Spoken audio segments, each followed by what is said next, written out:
आइए मंत्र पाठ करते हैं। माइक सभी अपने अपने म्यूट कर लेंगे।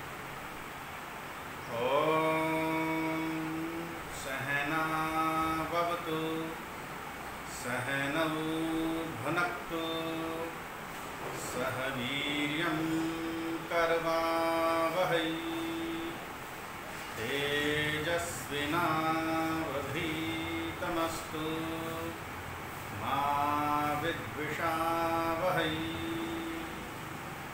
ओम शांति शांति शांति। परमपिता परमात्मा से हम सब ने प्रार्थना की कि हम सब परस्पर मिलकर एक दूसरे की सहायता करें, सहयोग करें, रक्षा करें। जो उपलब्ध साधन संसाधन हैं हम परस्पर मिलकर उनका उपभोग करें, प्रयोग करें। जो हमारी और हम परस्पर मिलकर इस वेद रूपी विद्या को प्राप्त करें, इस वेद की सिद्धांतों को हम ग्रहण करें, धारण करें और हमारी प्राप्त की हुई विद्या प्रकाशवती हो, अर्थात इसका प्रकाश चारों ओर फैलना चाहिए। हम परस्पर किसी से वैर ना करें, ईर्ष्या ना करें, द्वेष ना करें। परमेश्वर हमें त्रिविध तापों से, आधि भौतिक, आधि दैविक और आध्यात्मिक, जो तीन प्रकार के संताप हैं, ताप हैं, दुख हैं, ईश्वर हमारी रक्षा करता रहे। हम ऐसा कोई कर्म ही ना करें ताकि हमें ये त्रिविध ताप भोगने पड़े। आइए प्रारंभ करते हैं। स्वाध्यायेन, ये वाला श्लोक था, यहीं से प्रारंभ करेंगे। स्वाध्यायेन जपैर्होमयमेस्त्रै विद्यते निज्जया सुतैः महायज्ञैश्च यज्ञैश्च ब्राह्महीयं क्रियते तनुः। इसका अर्थ पूर्व कर आए हैं, यहाँ भी संक्षेप में करते हैं। स्वाध्यायेन, पढ़ने पढ़ाने, जपैः, बीच में जब आप लोग जुड़ते हैं तो कृपया किसी का अभिवादन न करें। वो अभिवादन आप या तो 7 बजे से पहले करेंगे या कक्षा की समाप्ति पर करेंगे। कक्षा के बीच में व्यवधान होता है, उससे बचें। विचार करने, कराने, नाना विध होम के अनुष्ठान, संपूर्ण वेदों को शब्द, अर्थ, संबंध, स्वरोच्चारण सहित पढ़ने पढ़ाने, पौर्णमासी इष्टि, इष्टि यज्ञ को कहते हैं, जो अमावस्या और पूर्णिमा पर यज्ञ हमारे घरों में होते हैं, आदि के करने, पूर्वोक्त विधि पूर्वक धर्म से संतानोत्पत्ति, पूर्वोक्त ब्रह्म यज्ञ, देव यज्ञ, पितृ यज्ञ, वैश्वदेव यज्ञ और अतिथि यज्ञ। पूर्वोक्त का मतलब ये पीछे भी बताए गए थे 5 यज्ञ। अग्निष्टोम आदि यज्ञ, विद्वानों का संग, सत्कार, सत्य भाषण, परोपकार आदि सत्कर्म और संपूर्ण शिल्प विद्यादि पढ़ के दुष्टाचार छोड़ श्रेष्ठाचार में वर्तने से यह शरीर ब्राह्मण का किया जाता है। क्रियते मीन्स क्रिया किया जाता है।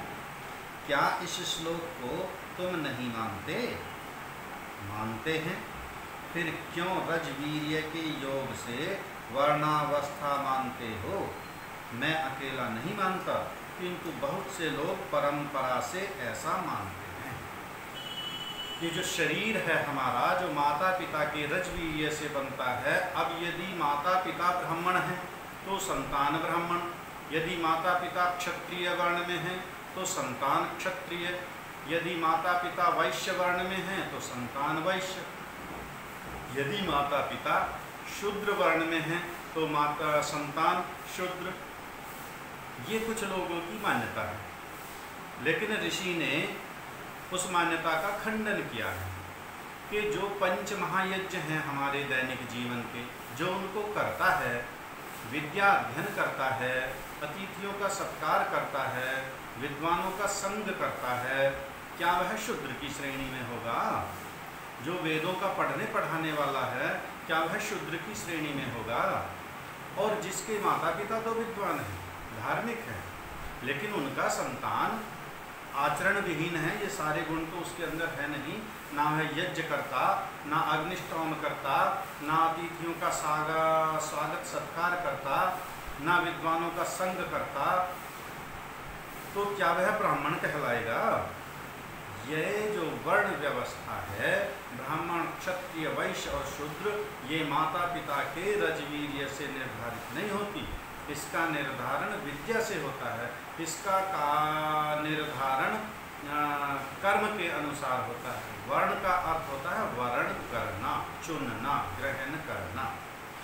जो जिस कर्म का ग्रहण करता है, जो जिस कर्म का वर्ण करता है, वही उसका वर्ण है। यदि वह पढ़ने पढ़ाने का कार्य करता है, यज्ञ आदि करने कराने का कार्य करता है, दान देने का लेने का कार्य करता है, वह ब्राह्मण है, उसका कर्म ब्राह्मण का है। भले ही वह पैदा शूद्र वर्ण में हुआ हो, भले ही वह पैदा वैश्य वर्ण में हुआ हो, उसके कर्म तो श्रेष्ठ हैं। जिसके कर्म श्रेष्ठ हैं वह ब्राह्मण है। जो दूसरों की रक्षा करता है, सहायता करता है, वह क्षत्रिय है।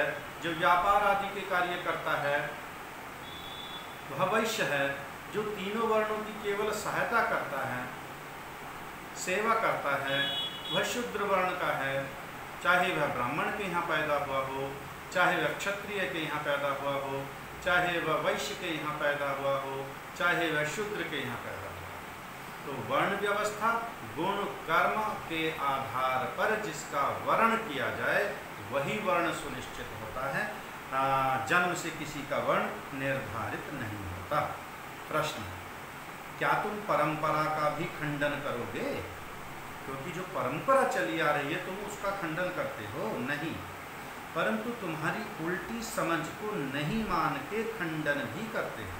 परंपरा का खंडन नहीं करते हैं, क्योंकि परंपरा तो ऋषियों की है, परंपरा तो सृष्टि के प्रारंभ से ईश्वर ने दी है, उस परंपरा का हम खंडन नहीं करते।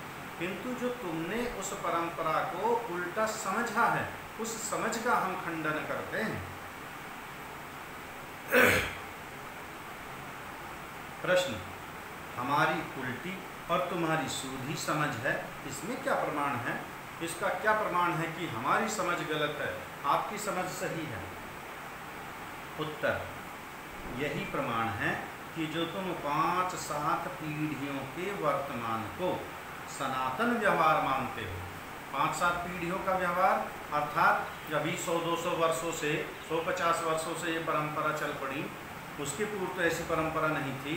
जैसा हमारे पूरे आर्यावर्त में आज जो ईश्वर के नाम पर जितना पाखंड है, जितना भ्रम है, जितना वेद के विरुद्ध मत चला हुआ है, ये सदा से थोड़ा ही है। सदा से ना कहीं मंदिर थे, ना मस्जिद थी, न चर्च थे, न पीर मजार की पूजा होती थी। सृष्टि के प्रारंभ से एक निराकार ईश्वर की उपासना सभी लोग करते आते थे। अब जो 100-200, 500, 1000, 2000 वर्षों से परंपराएं चल पड़ी हैं, तो इनको हम परंपरा नहीं कह सकते।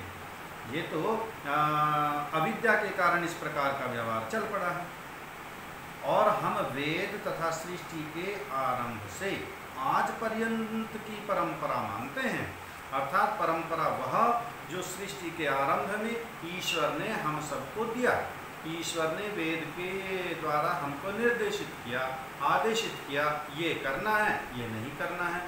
वही दो चीज़ें हैं वेद में, एक विधि अर्थात ये करना, इसका विधान दिया करने का, एक निषेध, दूसरा कि ये कार्य आपको नहीं करने हैं, इस प्रकार उनका निषेध कर दिया। जैसे अक्षयर्मा दिव्या, जुआ मत खेलो, ईश्वर ने आज्ञादि वेद में जुआ मत खेलो, पशुओं की हत्या मत करो, झूठ मत बोलो, विद्वानों का अपमान मत करो, ये सब निषेध हैं। और विधि, सत्संग करो, विद्वानों का सत्संग करो, गुरुओं का, माता का, पिता का, आचार्य का, उनकी सेवा करो, शुश्रूषा करो, ये विधि हैं। देखो, जिसका पिता श्रेष्ठ उसका पुत्र दुष्ट, और जिसका पुत्र श्रेष्ठ उसका पिता दुष्ट। ये तो लोक व्यवहार में हम देखते हैं कई बार। माता पिता बड़े सात्विक हैं, धार्मिक हैं, विद्वान हैं, परोपकारी हैं, लेकिन उनका संतान दुर्व्यसनी हो गया, नशा करने लगा, मांस भक्षण करने लगा, विद्वानों का सत्कार नहीं करता, ऐसा देखने में आता है। तथा कहीं दोनों श्रेष्ठ व दुष्ट देखने में आता है, कहीं माता पिता और संतान भी श्रेष्ठ, कहीं माता पिता और संतान भी निकृष्ट दुष्ट होते हैं। इसलिए तुम लोग भ्रम में पड़े हो। देखो मनु महाराज ने क्या कहा है, इसमें भी हमारा मार्गदर्शन किया मनु महाराज ने। देखिए, येनस्य पितरो याता येन याता पितामहः तेन यायात् सतां मार्गं तेन गच्छन् नरिष्यते। क्या कहते हैं मनु जी? जिस मार्ग से इसके पिता पितामह चले हों उस मार्ग से संतान भी चले। जैसा हमारे माता का, पिता का, दादा का, परदादा का, उनका जो भी आचरण है, वही व्यवहार, वही आचरण हमारे लिए मान्य है। महाभारत का श्लोक भी आता है, महाजनो ये न गतास पंथा, जिस रास्ते से, जिस मार्ग से हमारे महापुरुष चलते हैं वही मार्ग हमारा है। परंतु सताम, जो सतपुरुष पितामह पिता हों उन्हीं के मार्ग से चले। जो सतपुरुष पिता और पितामह था, जो हमारे पूर्वज दादा परदादा सतपुरुष हैं, उन सतपुरुषों का ही मार्ग हमको अपनाना है। यदि पिता दुष्ट है, दुर्व्यसनी है, व्यभिचारी है, पाखंडी है, छली है, दंभी है, तो उनका हमें आचरण नहीं करना, उनका अनुकरण नहीं करना। हाँ, उनकी जो जो श्रेष्ठ चीज है उसको हमें धारण करना, जो जो मिथ्या है, वेद विरुद्ध है, उसको छोड़ देना। और जो पिता पितामह दुष्ट हो तो उनके मार्ग में कभी न चले, क्योंकि उत्तम धर्मात्मा पुरुषों के मार्ग में चलने से दुख कभी नहीं होता। जो भी उत्तम हमारे धर्मात्मा विद्वान हैं, यदि हम उनके मार्गों का अनुकरण अनुसरण करते हैं, उनकी बताई शिक्षाओं पर हम चलते हैं, तो हम कभी दुखी नहीं हो सकते। इसको तुम मानते हो व नहीं? हाँ, मानते हैं, इसको तो मानते हैं। हम ईश्वर स्तुति प्रार्थना उपासना के मंत्रों का पाठ करते हैं यज्ञ के पूर्व, और जो अंतिम मंत्र आता है उसमें अग्ने नय सुपथा। अब यहाँ पर हमको चलना है सुपथा। सुपथ जो है, जो उत्तम मार्ग है, जो श्रेष्ठ मार्ग है, उसी का अनुकरण अनुसरण करना है, उसी मार्ग पर बढ़ना है। अग्नि कहते हैं, ईश्वर का नाम अग्नि है। नए संस्कृत में कहते हैं ले चलने को, ले जाने को। तो हम ईश्वर से प्रार्थना कर रहे हैं कि हमें उस श्रेष्ठ मार्ग से लेकर के चलो जो हमारे पूर्वजों का श्रेष्ठ मार्ग है। हाँ हाँ, मानते हैं। और देखो, जो परमेश्वर की प्रकाशित वेदोक्त बात है वही सनातन, और उसके विरुद्ध है वह सनातन कभी नहीं हो सकती। सनातन कहते हैं जो सदा नवीन रहे, जो सदा नई रहे। अब सनातन परंपरा इसलिए हमारी है कि इसके सिद्धांत सार्वभौमिक सार्वकालिक है। वेद का एक भी सिद्धांत ऐसा नहीं जो आज के परिवेश में अनुकरण करने के योग्य ना हो। और यदि हम वेद के सिद्धांतों को छोड़कर, ईश्वर की बताई बात को छोड़कर, जो तथाकथित धर्म गुरु बन करके बैठ गए, उनकी बात का हम अनुकरण करने लगे, अनुसरण करने लगे, जो सबसे बड़ा गुरु था, जो महागुरु था, जो सारे संसार के गुरुओं का गुरु था, जिसने सारे संसार को विद्या दी, उस गुरु की बात को हम भूल गए, उसकी बात का हम ध्यान नहीं देते, उसकी बात का हम अनुकरण अनुसरण नहीं करते। इसलिए जो जो वेद के विरुद्ध तथ्य हैं वो सब मिथ्या है, वह सनातन नहीं हो सकती।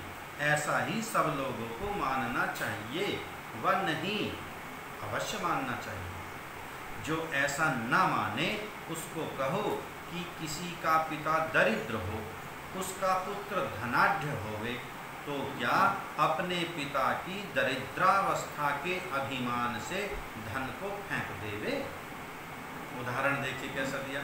एक व्यक्ति है, वो बेचारा दरिद्र है, निर्धन है, उसका एक पुत्र हुआ, उसने विद्या प्राप्त की, और विद्या प्राप्त करके उत्तम उसने रोजगार प्राप्त किया, उसका बहुत अच्छा व्यवसाय चला, नौकरी लग गई, व्यापार चला, उसने काफ़ी धन कमा लिया। अब चूंकि पिता दरिद्र है तो क्या वह स्वयं भी दरिद्र बना रहे? जो धन उसने प्राप्त किया, क्या उस धन को वह फेंक देवे? क्या जिसका पिता अंधा हो उसका पुत्र भी आंखों को फोड़ लेवे? जैसा महाभारत में दृष्टांत आता ही है, धृतराष्ट्र अंधे थे और उनकी पत्नी ने क्या किया, आजीवन अंधा वो जो है बन करके रही, आंखों पर पट्टी बांध ली। तो ये मूर्खता नहीं तो क्या विद्वता है? ये वेद विरुद्ध आचरण ही तो था। होना तो यह चाहिए था कि उसकी जो अपनी 2 आंखें थी वो धृतराष्ट्र की भी आंखें बन जाती, उसका भी मार्गदर्शन करती। उसने और ऐसा उल्टा कर लिया, अपनी भी आंखें बंद कर ली, मैं भी अंधी तू भी अंधा, दोनों कोई दूसरा मार्गदर्शन करता रहेगा। तो ये नहीं कि यदि उसका पिता अंधा हो तो पुत्र भी आंखें फोड़ ले।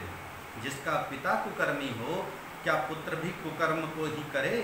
नहीं नहीं, किंतु जो जो पुरुषों के उत्तम कर्म हो उनका सेवन और दुष्ट कर्मों का त्याग कर देना ही सबको अत्यावश्यक है। जो कोई रजवीर्य के योग से वर्णाश्रम व्यवस्था माने और गुण कर्मों के योग से न माने तो उससे पूछना चाहिए कि जो कोई अपने वर्ण को छोड़ नीच, अंत्यज अथवा क्रिश्चियन मुसलमान हो गया हो उसको भी ब्राह्मण क्यों नहीं मानते?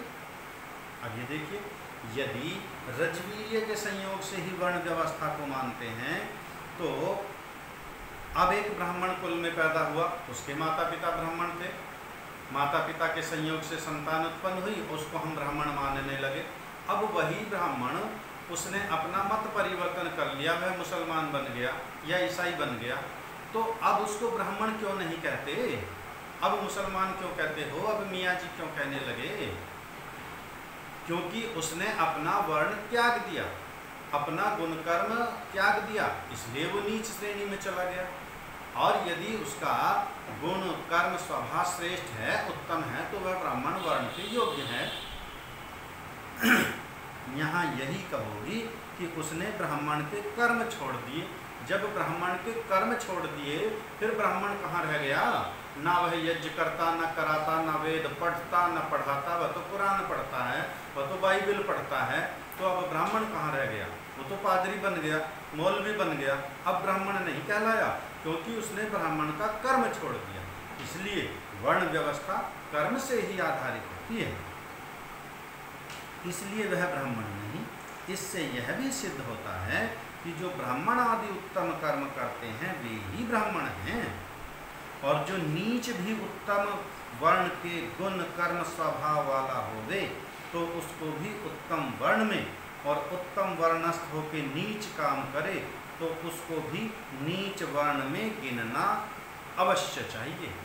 एक व्यक्ति शूद्र वर्ण में पैदा हुआ, उसके माता पिता शूद्र हैं, अब रजवीर्य तो शूद्र का था, लेकिन उस रजवीर्य से केवल शरीर का निर्माण होता है। ज्ञान बुद्धि का विषय, आत्मा का विषय है, ज्ञान को तो आत्मा ग्रहण करता है।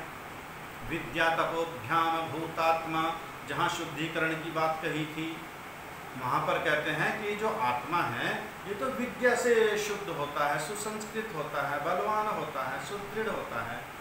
अब यदि विद्या हमने ग्रहण की उत्तम तो कर्म हुआ उत्तम, भले ही माता पिता उसके शूद्र हैं, लेकिन उसका गुण कर्म स्वभाव उत्तम है तो वह ब्राह्मण बनने के योग्य है, वह ब्राह्मण कहलाने का अधिकारी है, उसको हम ब्राह्मण ही कहेंगे।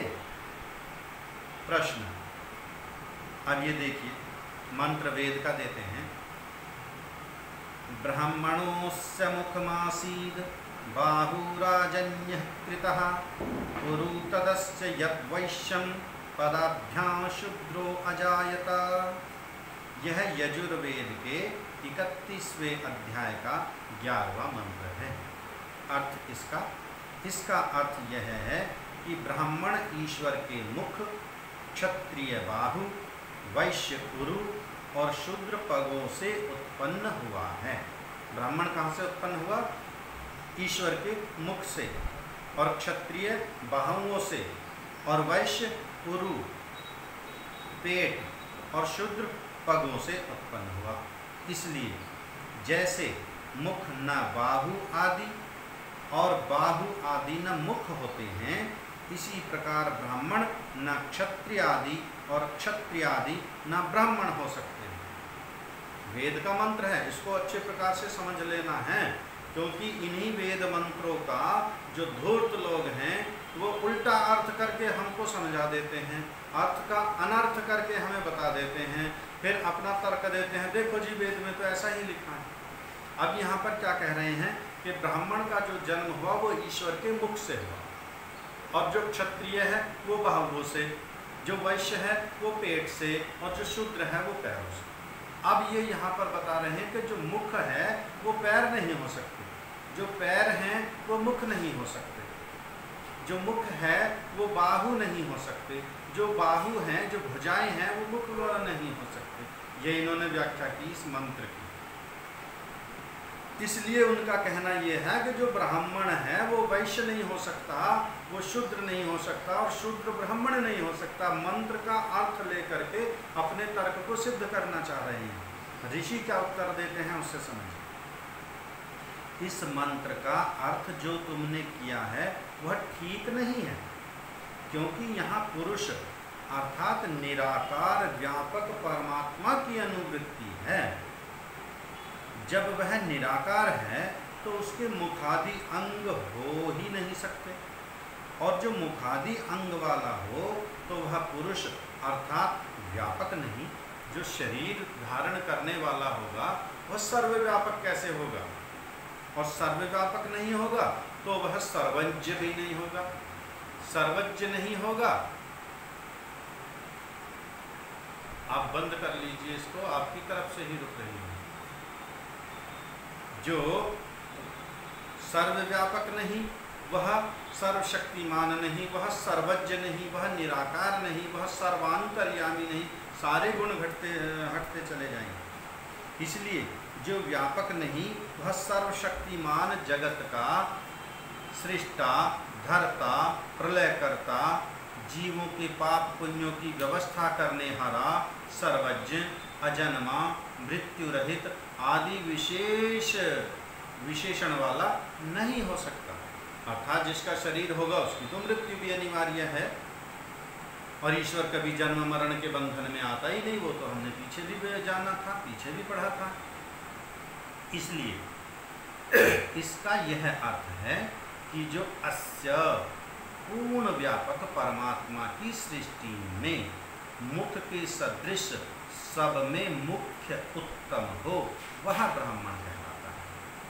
बाहु बाहुर्वे बलम बाहुर्वै वीर्यम, शतपथ ब्राह्मण में यह आता है कि बल वीर्य का नाम बाहु है, और जिसमें अधिक हो सो राजन्यः क्षत्रिय है, अर्थात जिसमें बल शक्ति शारीरिक शक्ति अधिक है वह क्षत्रिय है, जिसमें विद्या अधिक है वह ब्राह्मण है। कटी के अधों और जानु के उपरिस्थ भाग का नाम उरु, कटी के अधो और जानु के उपरिस्थ भाग का नाम है। जो सब पदार्थों और सब देशों में उरु के बल से जावे आवे प्रवेश करे वह वैश्य, उरु कहते हैं पेट को, वैश्य, और पदाभ्याम जो पग के अर्थात नीचे अंग के सदृश मूर्खत्वादि गुण वाला हो वह शूद्र है। अन्यत्र शतपथ ब्राह्मण आदि में भी इस मंत्र का ऐसा ही अर्थ किया है। जैसे यस्मादेते मुख्यास्तस्मान् मुखतो यस्रजन्यता इत्यादि, अर्थात जी कटी ये स्थान होता है, जांघ के ऊपर का जो होता है, कटी वस्त्र नहीं खोलते, जहाँ पर हम पैंट बांधते हैं, पायजामा बांधते हैं, धोती साड़ी बांधते हैं, इस भाग को कटी प्रदेश बोलते हैं। समझ गए? जिससे ये मुख्य है कि इससे मुख से उत्पन्न हुआ ऐसा कथन संगत होता है, अर्थात जैसा मुख सब अंगों में श्रेष्ठ है। जो मनुष्य का पूरा पेट को कहते हैं, पेट को, उदर। जी, जैसा सब अंगों में श्रेष्ठ है, वैसे पूर्ण विद्या और उत्तम गुण कर्म स्वभाव से युक्त होने से मनुष्य जाति में उत्तम ब्राह्मण कहलाता है। जिस प्रकार पूरे शरीर में जो सर्वोत्तम भाग है वो मुख का कहा जाता है, उत्तम, उसी प्रकार मनुष्य जाति में जो सबसे उत्तम गुण कर्म स्वभाव वाला व्यक्ति है, जिसकी विद्या श्रेष्ठ हो, जिसका आचरण श्रेष्ठ हो, जिसका कर्म श्रेष्ठ हो, वही ब्राह्मण कहलाता है। जब परमेश्वर के निराकार होने से मुखादि अंग ही नहीं है, तो मुख आदि से उत्पन्न होना असंभव है। जब मुख है ही नहीं ईश्वर का, शरीर ही नहीं, तो मुख से कैसे उत्पन्न होगा। दूसरा, सृष्टि क्रम के भी विपरीत है कि जो संतान उत्पत्ति होती है वो मुख से थोड़ा ही होती है, वो तो माता के गर्भ से उत्पन्न होती है, जन्म लेता है संतान। जी,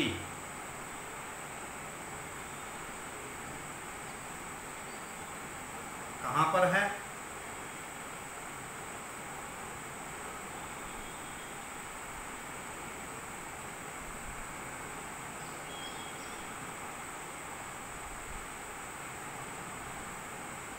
अनुवृत्ति का हम कह सकते हैं अनुरूप। किस जगह आया था ये? फिर से वाक्य को पढ़ना पड़ेगा ना।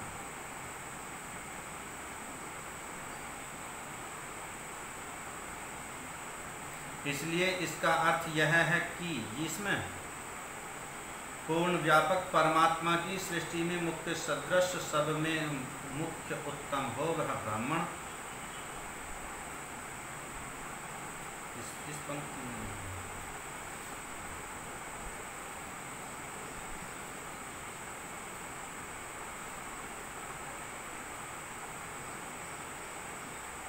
हाँ, ठीक है। इस मंत्र का अर्थ जो तुमने किया वह ठीक नहीं है, क्योंकि यहाँ पुरुष अर्थात निराकार व्यापक परमात्मा की अनुवृत्ति है, जिसका अनुवृत्ति कहते हैं दोहराना। जैसे पुरुष है ना, तो पुरुष का अर्थ यहाँ पर है निराकार परमात्मा। पुरुष ना कह करके अर्थात उसी के अर्थ में प्रयोग किया गया, ये है अनुवृत्ति का अर्थ। फिर से उसको दोहराना, प्रयोग करना। जब परमेश्वर के निराकार होने से मुखादि अंग ही नहीं है, तो मुखादि से उत्पन्न होना संभव है। जैसा कि वंध्या स्त्री आदि के पुत्र का विवाह होना। अब हम कहें कि मैं तो आज एक विवाह कार्यक्रम में गया था। किसके विवाह में आप गए थे? कि हमारे जो पड़ोस में, हमारी जो कॉलोनी में, हमारे जो गांव में एक वंध्या रहती है, उसके पुत्र का विवाह था, मैं उसके विवाह में गया। वंध्या कहते हैं बांझ स्त्री को, जिसके संतान उत्पन्न ही ना होती हो, जिसकी संतान ही नहीं, उसका विवाह कैसे हो सकता है? तो ऐसा ही ये प्रश्न है, जिसका मुख ही नहीं, तो मुख से संतान कैसे उत्पन्न हो सकती है? उस मुख से ब्राह्मण कैसे उत्पन्न हो सकता है? और जो मुखादि अंगों से ब्रह्माणादि उत्पन्न होते, तो उपादान कारण के सदृश ब्रह्मणादि की आकृति अवश्य होती। उपादान कारण कहते हैं जिससे जो वस्तु बनती है, अर्थात जब वो ईश्वर के मुख से ब्राह्मण पैदा हुआ, तो मुख कैसा होता है? गोल मटोल। और फिर उसकी जो आकृति बनेगी वो उसी के अनुसार होना चाहिए। अर्थात जो उपादान कारण होता है, कारण का गुण कार्य में आता ही है। जैसे मुख का आकार गोलमोल है, वैसा ही उनके शरीर का भी गोलमोल मुखाकृति के समान होना चाहिए था। जब उपादान कारण मुख है, तो ऐसा ही उसका शरीर होना चाहिए था। क्षत्रियों के शरीर भुजा के सदृश, वैश्यों के उरु के तुल्य और शूद्रों के शरीर पग के समान आकार वाले होने चाहिए थे। ऐसा नहीं होता। और जो कोई तुमसे प्रश्न करेगा कि जो जो मुखादि से उत्पन्न हुए थे उनकी ब्राह्मणादि संज्ञा हो, परंतु तुम्हारी नहीं, क्योंकि जैसे सब लोग गर्भाशय से उत्पन्न होते हैं, वैसे तुम भी होते हो। तुम मुखादि से उत्पन्न न होकर ब्राह्मणादि संज्ञा का अभिमान करते हो, इसलिए तुम्हारा कहा अर्थ व्यर्थ है, और जो हमने अर्थ किया वह सच्चा है, ऐसा ही अन्यत्र भी कहा है। जैसा शूद्रो ब्राह्मणातामेति ब्राह्मणश्चैति शूद्रतां क्षत्रिया जातमेवन्तु विद्यादैश्च तथैव च। यह भी मनुस्मृति का श्लोक है। देखिए, जो शूद्र कुल में उत्पन्न होके ब्राह्मण, क्षत्रिय और वैश्य के समान गुण कर्म स्वभाव वाला हो तो वह शूद्र, ब्राह्मण, क्षत्रिय और वैश्य हो जाता है। भले ही वह शूद्र के घर पैदा हुआ है, लेकिन उसका गुण कर्म स्वभाव विद्या शूद्र के तुल्य है तो वह शूद्र रहेगा। वैश्य के तुल्य है तो उसका वर्ण बढ़ जाएगा, वैश्य बन गया, और विद्या बढ़ाई और गुण कर्म स्वभाव बढ़ाया, क्षत्रिय का वर्ण कर लिया, क्षत्रिय हो गया, बल प्राप्त किया, वह राष्ट्र की रक्षा कर सकता है, वह समाज की रक्षा कर सकता है, वह शूद्रों की रक्षा कर सकता है, वह ब्राह्मणों की रक्षा कर सकता है, वैश्यों के धन की रक्षा कर सकता है। इसलिए अब वह क्षत्रिय हो गया। और अगर उसने अपनी विद्या बढ़ा ली, यज्ञों का करना कराना सीख लिया, वेदों का पठन पाठन सीख लिया, दान देना लेना उसने प्रारंभ कर दिया, तो वह ब्राह्मण हो गया। वैसे ही जो ब्राह्मण, क्षत्रिय और वैश्य कुल में उत्पन्न हुआ हो और उसके गुण कर्म स्वभाव शूद्र के सदृश हो तो वह शूद्र हो जाए, अर्थात जिसका जैसा कर्म होगा वैसा वैसा उसका वर्ण होगा। वैसे क्षत्रिय वैश्य के कुल में उत्पन्न होकर ब्राह्मण व शूद्र भी हो जाता है, अर्थात चारों वर्णों में जिस जिस वर्ण के सदृश जो जो पुरुष व स्त्री हो वह उसी वर्ण में गिनी जावे। जन्म से कोई तात्पर्य नहीं, अर्थात जिसका जैसा गुण कर्म स्वभाव है वैसा उसका वर्ण। धर्मचर्यया जघन्यो वर्णः पूर्वं पूर्वं वर्णमापद्यते जाति पारिवृत्तौ अघमरचर्यया पूर्वो वर्णो जघन्यं जघन्यं वर्णमापद्यते जाति परिवृतौ। ये आपस्तंभ के सूत्र हैं। धर्माचरण से निकृष्ट वर्ण अपने से उत्तम उत्तम वर्ण को प्राप्त होता है, और वह उसी वर्ण में गिना जावे कि जिस जिसके योग्य हो, अर्थात जो जिस वर्ण के योग्य है वो उसी वर्ण में उसको गिनना है। जिसका जैसा कर्म है, जिसकी जैसी विद्या है, जिसने जैसा वर्ण कर लिया है, उसी वर्ण में उसकी गिनती होनी चाहिए। वैसे अधर्माचरण से पूर्व अर्थात उत्तम वर्ण वाला मनुष्य अपने से नीचे नीचे वाले वर्ण को प्राप्त होता है और उसी वर्ण में गिना जावे, अर्थात अधर्माचरण से पूर्व अर्थात उत्तम वर्ण वाला मनुष्य अपने से नीचे नीचे वाले वर्ण को प्राप्त होता है और उसी में गिना जावे। यदि वह अधर्माचरण करेगा, निकृष्ट कर्म करेगा, ब्राह्मण है, उससे नीचे क्षत्रिय, उससे नीचे वैश्य, उससे नीचे शूद्र, जिसका जैसा जैसा आचरण उसी कुल में उसी वर्ण में उसको गिना जाना चाहिए। जैसे पुरुष जिस जिस वर्ण के योग्य होता है वैसे ही स्त्रियों की भी व्यवस्था समझनी चाहिए। ये मनुष्यों का ही नहीं, पुरुषों का ही नहीं, स्त्रियों का भी है। स्त्रियों में भी विदुषी होती हैं, वे भी क्षत्राणी होती हैं, वे भी वैश्या होती हैं, वह भी व्यापार करना जानती हैं, वह भी धन कमाना जानती हैं, वे भी शूद्रा हो सकती हैं, वे भी सेवा शुश्रूषा करना जानती हैं, जिसका जैसा गुण कर्म स्वभाव।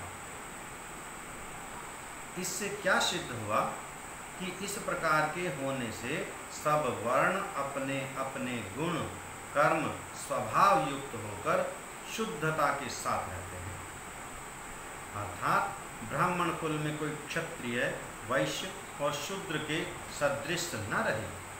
यदि ब्राह्मण कुल में उत्पन्न हुआ है तो उसका गुणकर्म स्वभाव तो हो वैसा।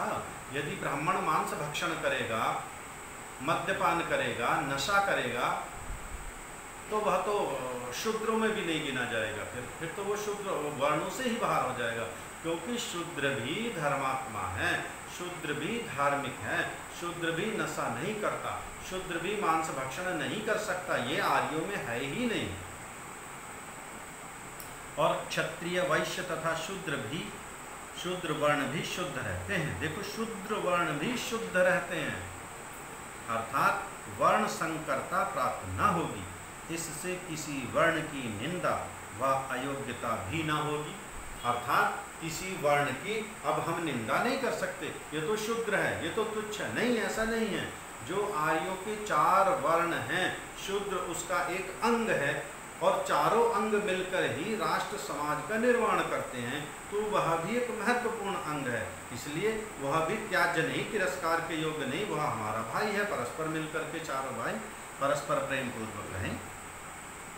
प्रश्न, जो किसी के एक ही पुत्र व पुत्री हो और वह दूसरे वर्ण में प्रविष्ट हो जाए, तो उसके माँ बाप की सेवा कौन करेगा और वंश छेदन भी हो जाएगा, इसकी क्या व्यवस्था होनी चाहिए? देखो, ये बहुत बड़ा महत्वपूर्ण प्रश्न है। जो यहाँ पर अभी ये तर्क दे रहे थे कि ब्राह्मण है, उसका एक लड़का है, उसका वर्ण बदल गया, क्षत्रिय हो गया, वैश्य हो गया, शूद्र हो गया, अथवा शूद्र का एक ही लड़का है और उसने विद्या पढ़ ली, वो तो ब्राह्मण कुल में चला गया, ब्राह्मण वर्ण में चला गया। अब शूद्र हैं, वो शूद्र वर्ण में रह गए।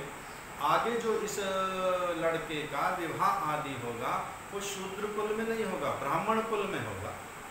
तो अब ये जो शूद्र माता पिता रह गए, इनकी सेवा शुश्रूषा कौन करेगा और इनका वंश आगे चलेगा कैसे? फिर ये प्रश्न उठा है यहाँ पर कि एक ही लड़का था, वो तो ब्राह्मण कुल में चला गया।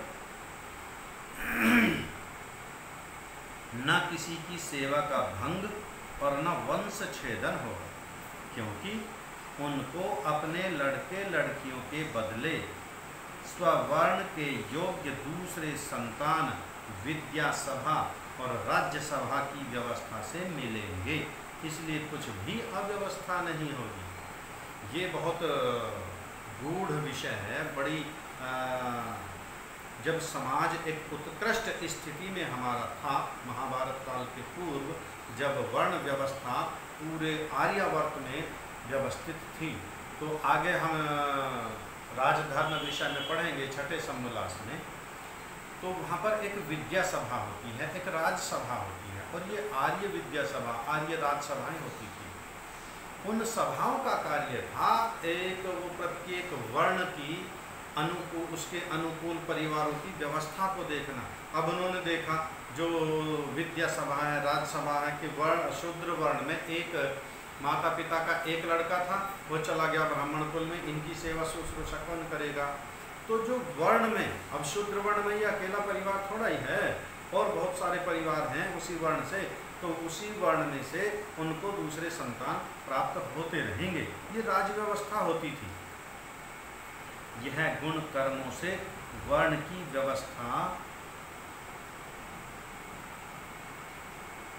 कन्याओं की 16वें वर्ष और पुरुषों की 25वें वर्ष की परीक्षा में नियत करनी चाहिए। अब ये देखो, यह गुण कर्मों से वर्ण की व्यवस्था कन्याओं की 16वें वर्ष और पुरुषों की 25वें वर्ष में परीक्षा में नियत होनी चाहिए। ये कहाँ से होगा? वर्ण व्यवस्था कहाँ से निकलेगी? गुरुकुल से। गुरुकुल में कन्या पढ़ रही है, 16 वर्ष पर्यंत उसने अपनी विद्या पूरी की, अब उसका वर्ण निर्धारित हो गया, चूँकि 16 वर्ष के बाद कन्या विवाह के योग्य हो जाती है। अब इस कन्या का विवाह कौन से वर्ण में होना है? शूद्र वर्ण, वैश्य वर्ण, क्षत्रिय वर्ण अथवा ब्राह्मण वर्ण। तो जैसी इसकी अब विद्या है, यहाँ से निर्धारित होकर के उसी के अनुसार उसका वर्ण निर्धारित हो जाएगा। ऐसा ही पुरुष का, जो लड़कों के गुरुकुल में 25 वर्ष पर्यंत जब विद्या पूरी हो गई, समावर्तन संस्कार होगा, फिर वो गृहस्थाश्रम में जाएगा, तो विवाह कहाँ करेगा? कौन से वर्ण में करेगा? तो यहाँ से उसका जो विद्या के आधार से, गुण कर्म स्वभाव के आधार से वर्ण निर्धारित होता था। और इसी क्रम से, अर्थात ब्राह्मण का वर्ण ब्राह्मणी, क्षत्रिय का क्षत्रिय, वैश्य वर्ण का वैश्य और शूद्र वर्ण का शूद्रा के साथ विवाह होना चाहिए। तभी अपने अपने वर्ण के कर्म और परस्पर प्रीति भी यथा योग्य रहेगी। इन चारों वर्णों के कर्तव्य, कर्म और गुण ये हैं। इनको भी हम समझ लेंगे कि इनके गुण कर्म क्या क्या हैं। अध्यापनम अध्यापमध्ययनम यजनम याजनम तथा दानम प्रतिग्रहश्चैव ब्राह्मणान् कल्पयत्। ये ब्राह्मण के गुण बताए। समौ दमस्तपः शौचं शान्तिराजर्वमेव च ज्ञानं विज्ञानमास्तिक्यं ब्रह्मा कर्म स्वभावजम्। ब्राह्मण को पढ़ना पढ़ाना, यज्ञ करना कराना, दान देना, दान लेना, ये 6 कर्म हैं। ये आप सबको ध्यान रखने हैं। परंतु प्रतिग्रह, प्रत्यवर अर्थात प्रतिग्रह लेना नीच कर्म है। शम, मन से बुरे काम की इच्छा भी न करनी और उसको अधर्म में कभी प्रवृत्त न होने देना। दमः, श्रोत्र और चक्षु आदि इंद्रियों को अन्यायचरण से रोककर धर्म में चलाना। तपः, सदा ब्रह्मचारी जितेंद्रिय होके धर्मानुष्ठान करना। ये है शौच अर्थात शुद्धता, पवित्रता। अद्भिर्गात्राणि शुद्ध्यन्ति मनः सत्येन शुद्ध्यति विद्या तपोभ्याम भूतात्मा बुद्धिर्ज्ञानेन शुद्ध्यति। ये पीछे भी आता श्लोक। अर्थात शरीर जो हमारा शुद्ध होता है वह जल से, और मन जो पवित्र शुद्ध होता है वह सत्य के आचरण से, और विद्या तपोभ्याम भूतात्मा भी बता रहे थे कि जो आत्मा है हमारा वो विद्या और तप से उज्ज्वल बनता है, पवित्र बनता है। और बुद्धि ज्ञानेन शुद्ध्यति, और जो हमारी बुद्धि है, मस्तिष्क है, उसमें हम जितना जितना सत्य ज्ञान प्राप्त करेंगे, वेद ज्ञान प्राप्त करेंगे, उतना उतना बुद्धि हमारी पवित्र होगी, शुद्ध होगी।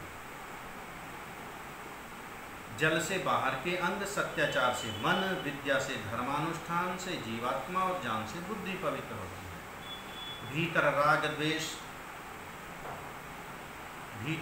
द्वेष आदि दोष और बाहर के मलों को दूर कर शुद्ध रहना, अर्थात सत्य से विवेकपूर्ण ग्रहण और असत्य के त्याग से निश्चय पवित्र होता है। शांति अर्थात निंदा, स्तुति, सुख, दुख, शीतोष्ण, क्षुधा, तृषा, हानि, लाभ, मान, अपमान आदि हर्ष शोक छोड़ के धर्म में दृढ़ निश्चय रहना। कोमलता, निर्भिमानता, सरलता, सरल स्वभाव रखना। कुटिलता आदि दोष छोड़ देना। ज्ञानम, सब वेद आदि शास्त्रों को सांगोपांग पढ़ के, अंग भी पढ़े उपांग भी पढ़े, पढ़ाने का सामर्थ्य और तब पढ़ाने का सामर्थ्य। विवेक, सत्य का निर्णय से जो वस्तु जैसा हो अर्थात जड़ को जड़, चेतन को चेतन जानना और मानना। यदि केवल मानते रहेंगे, जानेंगे है नहीं। जैसे अधिकांश लोग ईश्वर को मानते सभी हैं। हमारे क्षेत्र में एक क्षेत्र ऐसा भी है जहाँ वो जो ईश्वर को नहीं कहा मानते नहीं, स्वीकार ही नहीं करते। लेकिन हम लोग अधिकांश, हम में से कोई ऐसा व्यक्ति होगा, उत्तर भारतीयों में अधिकांश ईश्वर को मानते ही हैं सब, लेकिन जानते ठीक ठीक कितना है वो दूसरा प्रश्न है। पृथ्वी से लेके परमेश्वर पर्यंत पदार्थों को विशेषता से जानकर उनके यथायोग उपयोग लेना। अब जो पदार्थ जैसा है उससे वैसा ही उपयोग लेना। जब पदार्थ के गुण कर्म स्वभाव को हम जान लेंगे तभी तो उसको हम उसका प्रयोग ले पाएंगे। जैसे माताएं भोजन बनाती हैं, उनको बहुत सारे भोजनों के विषय में विशेष ज्ञान होता है। कौन सी दाल का क्या गुण है, कौन सी दाल गर्म होती है, कौन सी दाल ठंडी होती है, बुखार आ गया, पेट में दर्द हो गया, दस्त आदि हो गई तो कैसा भोजन बना करके देना है। ये माताओं का गुण विशेष होता है, उनको विशेष ज्ञान होता है। कौन सी दाल नुकसान देने वाली है, कौन सी सब्जी लाभ करने वाली है, कौन सी सब्जी हानिकारक है। तो जब पदार्थों का हमें यदि ज्ञान है तो उपयोग भी ले लेंगे। पेट में दर्द हो रहा है तो हींग ले लो, काला नमक ले लो, अर्थात इसमें गुण है ऐसा जो ये कुछ लाभकारी होता है। जब पेट में दर्द हो रहा हो तो ऐसे पदार्थ हम लेते हैं जो हमारे रसोई में है। ये काला नमक ले लिया, हींग ले लिया, हल्का फुल्का दर्द ठीक हो जाता है उससे। और यदि उसके गुण का हमें मालूम ही ना हो तब लाभ कैसे ले पाएंगे। इसलिए कहते हैं परमेश्वर से लेके पृथ्वी से परमेश्वर पर्यंत समस्त पदार्थों को विशेषता से जानकर, अर्थात उनका विशेष ज्ञान हमारे पास होना चाहिए, तब उनसे यथा योग्य उपयोग लेना। कभी वेद, ईश्वर, मुक्ति, पूर्व पर जन्म, धर्म, विद्या, सत्संग, माता पिता, आचार्य और अतिथियों की सेवा को न छोड़ना और निंदा कभी न करना। इनकी सेवा कभी छोड़नी ही नहीं। वेद को कभी नहीं छोड़ना, ईश्वर को कभी नहीं छोड़ना, मुक्ति को कभी नहीं छोड़ना, अर्थात निरंतर प्रयास करते रहना मुक्ति प्राप्त करने के लिए। पूर्व जन्म, हम इस शरीर में हैं तो पहले कहीं जन्म था, उसमें हमने कर्म किया, तभी तो अच्छा कर्म किया तो मनुष्य का जन्म मिल गया, बुरा कर्म करते तो मनुष्य का जन्म नहीं मिलता। और परजन्म अर्थात अब जैसा हम कर्म करेंगे वैसा अगला जन्म हमारा होगा। धर्म, कर्तव्य, विद्या, सत्संग, माता और पिता, आचार्य, अतिथियों की सेवा को न छोड़ना और निंदा कभी न करना। ये 15 कर्म और गुण ब्राह्मण वर्णस्थ मनुष्यों में अवश्य होने चाहिए। ये ब्राह्मण के लिए विशेष रूप से अनिवार्य है। ऊपर तो 6 दिए सामान्य में, लेकिन यहाँ पर ये 15 कर्म दिए। अब क्षत्रिय, प्रजानां रक्षणं दानमिज्याध्ययनेव च विषये स्वप्रसक्तिश्च क्षत्रियस्य समासतः शौर्यं तेजो धृतिर्दाक्षं युद्धे चाप्यपलायनं दानमीश्वर भावश्च क्षात्रं कर्म स्वभावजम्। न्याय से प्रजा की रक्षा करना। अच्छा, न्याय से और अन्याय से भी रक्षा होती है क्या प्रजा की? यहाँ पर दिया विशेषण कि न्याय से प्रजा की रक्षा करना, अन्याय से रक्षा नहीं करना। अर्थात अन्याय से जब हम रक्षा करेंगे प्रजा की, किसी को बढ़ाएंगे, किसी को घटाएंगे, किसी का शोषण करेंगे, किसी का पोषण करेंगे, जैसा वर्तमान में चल रहा है।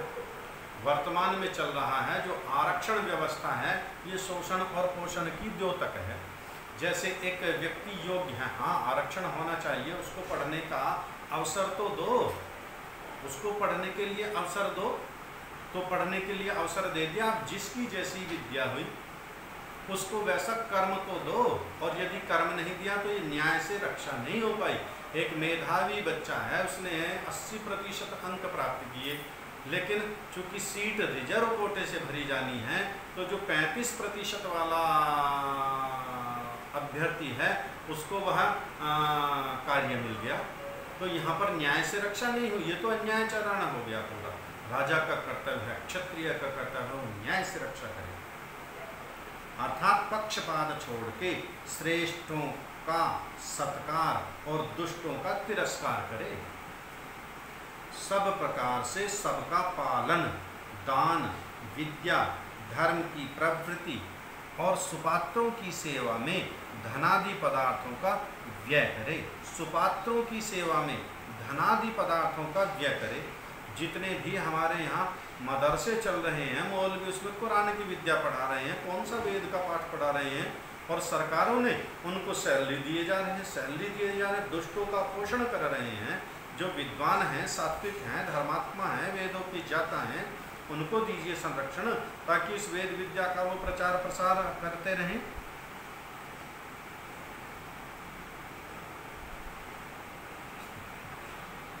अग्निहोत्रादि यज्ञ करना व कराना, वेदादि शास्त्रों का पढ़ना तथा पढ़ाना, और विषयों में न फंसकर जितेंद्रिय रह के सदा शरीर और आत्मा से बलवान रहें। देखो, वेद का पढ़ना पढ़ाना ब्राह्मण के लिए लिखा था, तो क्या क्षत्रिय नहीं पढ़ेगा? क्षत्रिय के लिए भी लिखा है, क्योंकि विद्या सबके लिए है। और यदि ये अपनी विद्या नहीं बढ़ाएंगे तो सिद्धांत कहाँ से जानेंगे? फिर तो इनको ब्राह्मण मूर्ख बनाते रहेंगे। इसलिए ये यहाँ पर दिया कि वेद का पढ़ना पढ़ाना इनके लिए भी है, और विषयों में ना फंसकर जितेंद्रिय रह के सदा शरीर और आत्मा के बल को बढ़ाते रहना, बलवान रहना। शौर्य, सैकड़ों सहस्रों से भी युद्ध करने में अकेले को भय ना होना, ये क्षत्रिय की पहचान है। उसके अंदर शौर्य होना चाहिए। जैसा महाभारत के युद्ध में अर्जुन को भय उत्पन्न हो गया था, तब श्री कृष्ण ने उसको उपदेश दिया, वेद का ज्ञान दिया, उसका भय दूर किया और तब वह लड़ने के लिए तैयार हुआ। वरना तो कहने लगा था कि मेरा तो वो जो है शरीर कांप रहा है, बाण छोटे जा रहे हैं, मैं युद्ध नहीं कर सकता, मैं खड़ा ही नहीं हो पा रहा, और नीचे जा करके रथ में बैठ गया। ये क्षत्रिय की पहचान नहीं। अभी एक मिनट।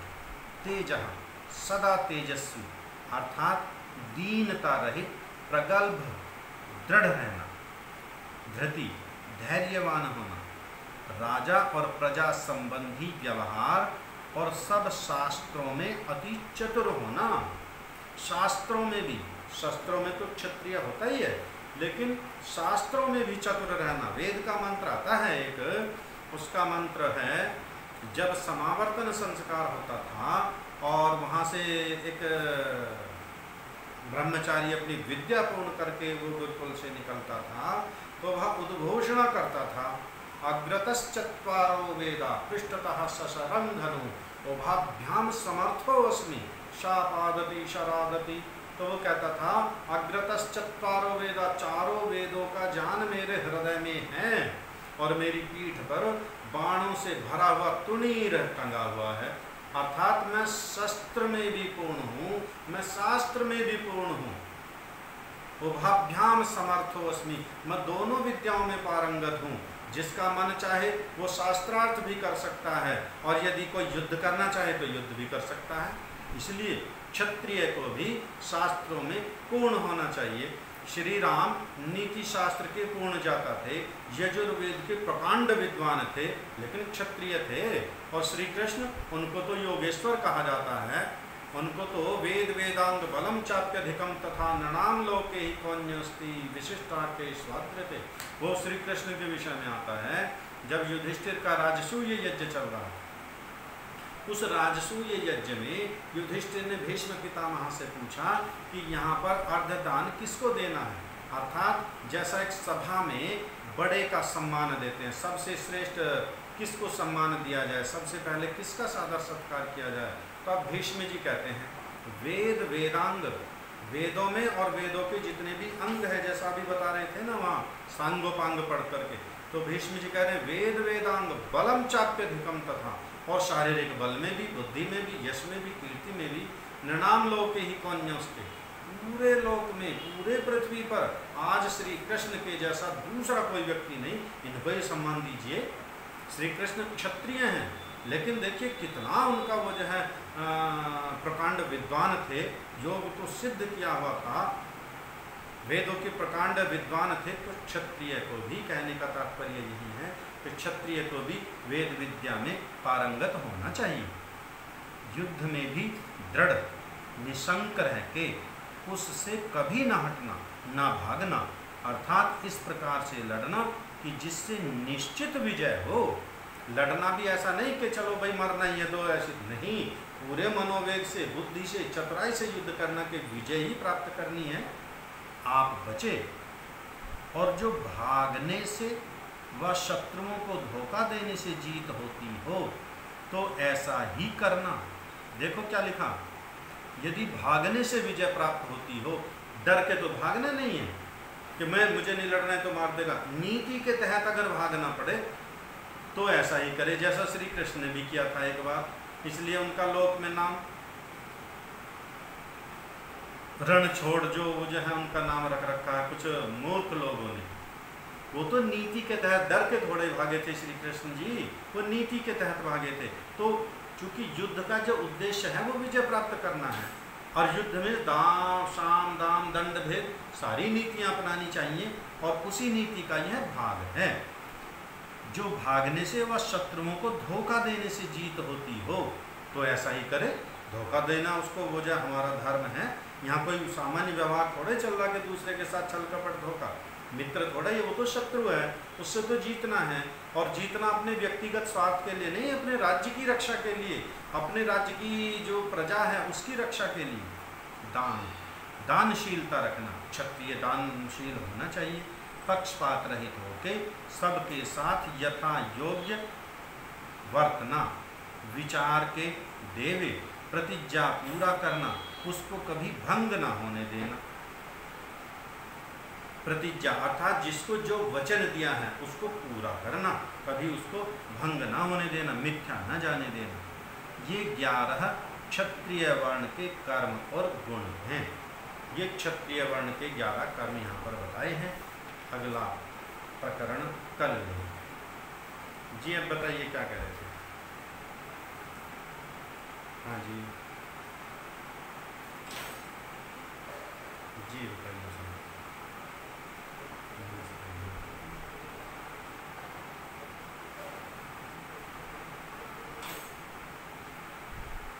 जी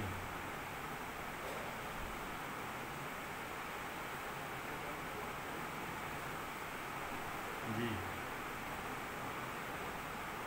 अच्छा, कक्षा में कब से जुड़े हो आप? तो सत्यासत्य की कितनी परीक्षाएं हैं पढ़ी आपने? वो पढ़ी थी? कौन कौन सी हैं? हाँ, उस पर देखो, वो तो महत्वपूर्ण था। मैंने कहा भी था कि इसको आप सबको स्मरण करना चाहिए, क्योंकि व्यवहार में हम कैसे निरीक्षण करेंगे तो तुरंत हम पकड़ लेंगे कि सत्य है या असत्य है। उसमें एक चीज़ दे रखा, जो सृष्टि क्रम के अनुकूल हो वह सत्य है, जो सृष्टि क्रम के अनुकूल हो वह विपरीत है। यह एक पदार्थ है। क्या है ये? मेरे हाथ में पंखा है। इसको क्या मैं बढ़ा सकता हूँ? इस ओर से खींच करके बढ़ा सकता हूँ? कितना बढ़ा सकता हूँ? साड़ी अगर 5 मीटर की है तो उसको 100 मीटर की थोड़ा ही हो सकती है। वो सृष्टि क्रम के विपरीत है, अर्थात असत्य है। और फिर महाभारत का एक बार अवलोकन कीजिए।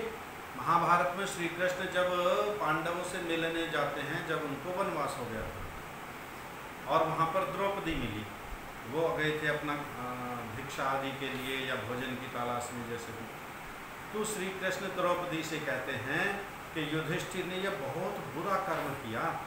मैं तो युद्ध में गया हुआ था कहीं, अगर उस समय मैं वहाँ पर उपस्थित होता तो मैं बिना बुलाए ही उस द्यूत सभा में पहुँच जाता और उनको समझाने का पूरा प्रयास करता, और यदि वे ना मानते तो चाहे मुझे उनकी हत्या करनी पड़ती, लेकिन मैं इस जुए को नहीं होने देता किसी भी कीमत पर।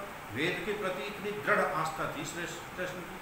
तो श्री कृष्ण जी स्वयं कह रहे मैं तो वहाँ था ही नहीं, साड़ी किसने बढ़ाई? अर्थात ये हमारी कल्पना है, मिथ्या। ये जो हमारे ग्रंथों में जो प्रक्षिप्त जोड़े गए ना इस प्रकार की उल्टी सीधी बातें, ताकि ये विधर्मी हम पर आक्षेप कर सके, देखो तुम्हारी पुस्तकों में क्या क्या लिख रहा, देखो तुम्हारी पुस्तकों में क्या क्या लिख रहा। तो इन चीज़ों का हमें वो सोच विचार करके निर्णय लेना चाहिए। नमस्ते जी।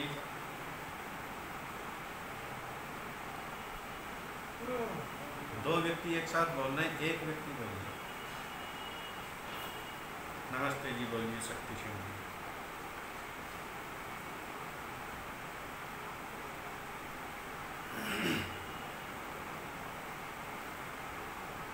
हाँ जी।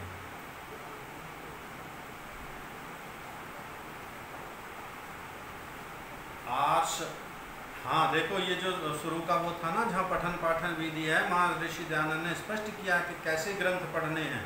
जिन ग्रंथों के प्रारंभ में ओम गणेशाय नमः, ओम हनुमते नमः, ओम लक्ष्मी नमः ऐसा लिखा हो, उन ग्रंथों को नहीं पढ़ना चाहिए। जिन ग्रंथों में अथ या ओम शब्द प्रारंभ में हो उन ग्रंथों को पढ़ना चाहिए, तो मोटी पहचान। दूसरा जो आर्ष साहित्य के ग्रंथ है ना, जगदीश्वरानंद सरस्वती ने रामायण भी वाल्मीकि की है, वो परिशोधन किया है उसका, और महाभारत का भी परिशोधन किया है। उसमें जो प्रक्षिप्त श्लोक थे वो उन्होंने निकालने का प्रयास किया है। तो जगदीश्वरानंद जी की मंगाइए वाल्मीकि रामायण और महाभारत, उनको बात पढ़ सकते हैं।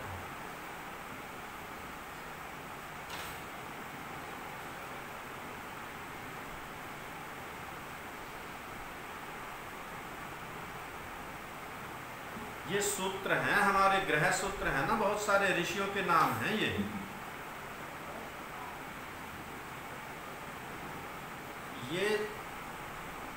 पुस्तक है जैसा मनुस्मृति है ना हमारी। माइक बंद कीजिए, ये अपना ये क्या नाम है इनका, आर के प्रजापति। दक्ष जी माइक बंद कीजिए अपना। हाँ जी, समझ में आ गया आपका? जी जी जी जी।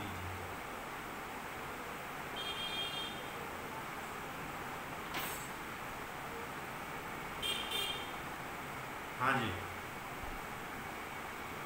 ईसाई, ईसाई, क्रिश्चियन। हाँ, क्रिश्चियन लिख दिया है उन्होंने, ईसाइयों को।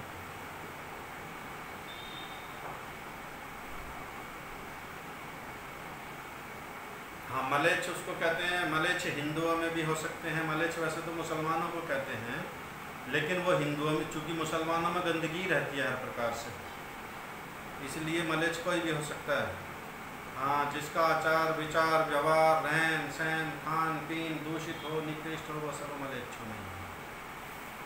आइए मंत्र पाठ करते हैं। ओम विश्वानि देव सवितरदुरितानि परासुव यद्भद्रं तन्न आसुव। ओम शांति शांति शांति। सभी को नमस्ते।